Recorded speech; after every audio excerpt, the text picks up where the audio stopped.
YouTube, what up? Welcome back to a new video. If this is your first time here on the channel, thanks so much for stopping by. Definitely check out some of my other videos, and if you like what you see, go ahead and like, comment, and subscribe. Greatly appreciate it.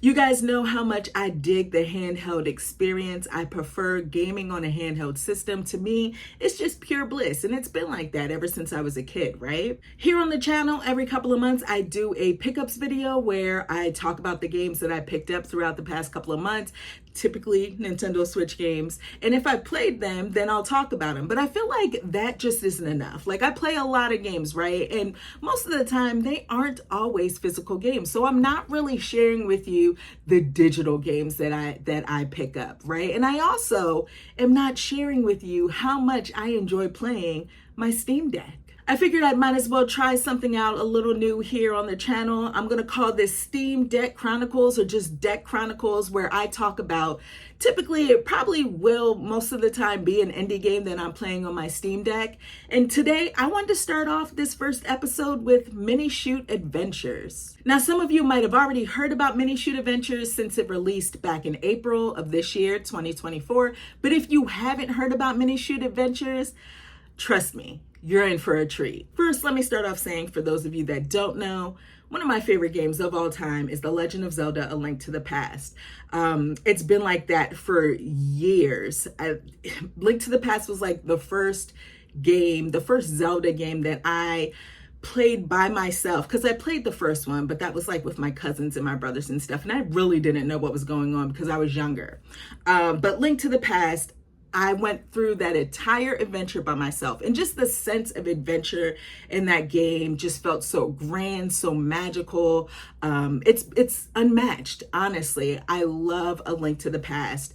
And you know, I pretty much am a sucker for anything that has that same look to it, right? So Minishoot Adventures is basically a twin stick shooter that has a lot of similarities to The Legend of Zelda: A Link to the Past. That sounds crazy, and it absolutely is, but the look and feel of it, awesome. I don't know, guys. I played through this game to completion, and I still feel, even after completing it, that the narrative isn't necessarily the strongest point in the game. It's not the main focus, but you do control this little ship, and the overall mission is to get rid of this corruption that's plagued the world.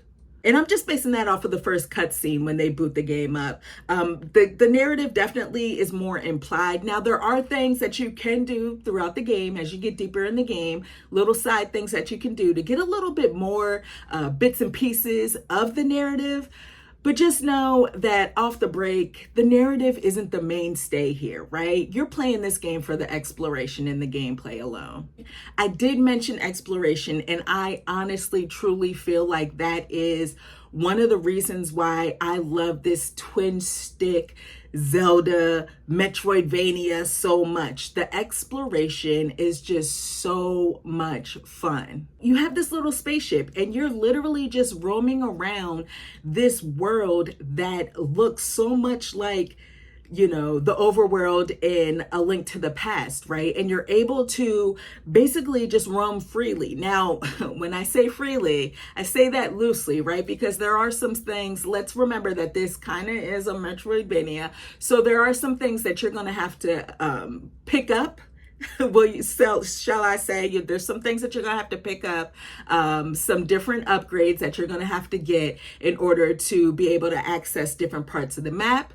But I mean, my goodness, you know, you're literally, this game doesn't hold your hand, right? You're literally going in and out of dungeons, exploring the overworld, and seeing what you can find. Now, not only will the game kind of block you off from certain points of the map if you don't have a certain power up, the same thing can be said with enemies.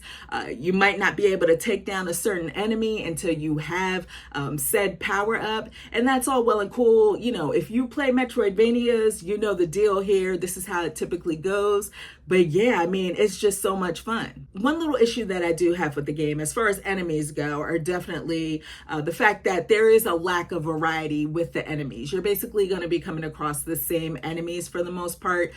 Some of those same enemies might be a little bit stronger as you get further into the game, but there isn't much when it comes to variety of these little enemies that you're going to be basically destroying with your spaceship, right? Shooting down. Now, I will say, with that being said, I do really like the boss fights. The boss fights were so much fun. They have a little bit of depth to them, which I definitely appreciate and I really wasn't expecting. But yeah, you know, unfortunately, the enemies, there's not a whole bunch of them. The controls are like butter. I mean, this is a twin stick shooter, right? The core concept of the gameplay is a twin stick shooter. The controls just work so seamlessly and it feels so good to shoot at these enemies and just, you know, kind of glide around the environment. I love the controls so much. This game not only plays great, but it looks fantastic on the Steam Deck. It took me about 10 hours to complete, and that was one thing that I didn't want. I didn't want the credits to roll, right? I was a little upset that the game was only 10 hours long.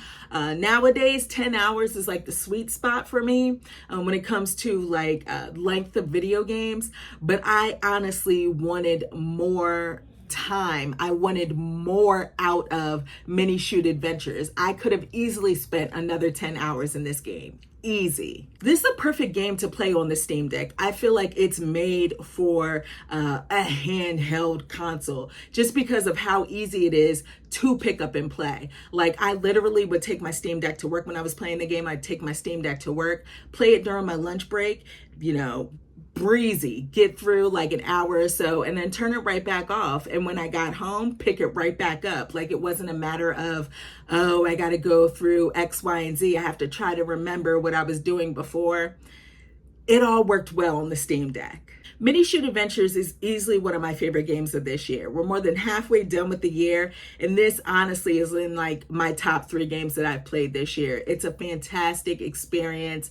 I was blown away by it. I mean, like, I heard people talking about it, but it wasn't until I started playing it that I was like, this is my jam. And especially playing it on the Steam Deck, it just revitalized like my love for that handheld. Like, I love my Steam Deck, and I'm so glad that I'm able to play awesome indie games like Minishoot Adventures on it. Twin stick shooter, retro, Link to the Past vibes, Metroidvania, all of that combined equals an awesome game that's called Minishoot Adventures. It's so much fun. Definitely check it out if you haven't already. You probably have, because a lot of people have talked about it, but I just wanted to definitely share my love for this game and highlight it since it is something that I have enjoyed playing on my Steam Deck. If you guys have played Minishoot Adventures, let me know what you think about it in the comment box below. And also, if you have any recommendations for games, indie games, preferably on the Steam Deck, let me know. Always looking forward to checking something new out. I want to thank all of you guys for watching this video. Go play Minishoot Adventures. Peace.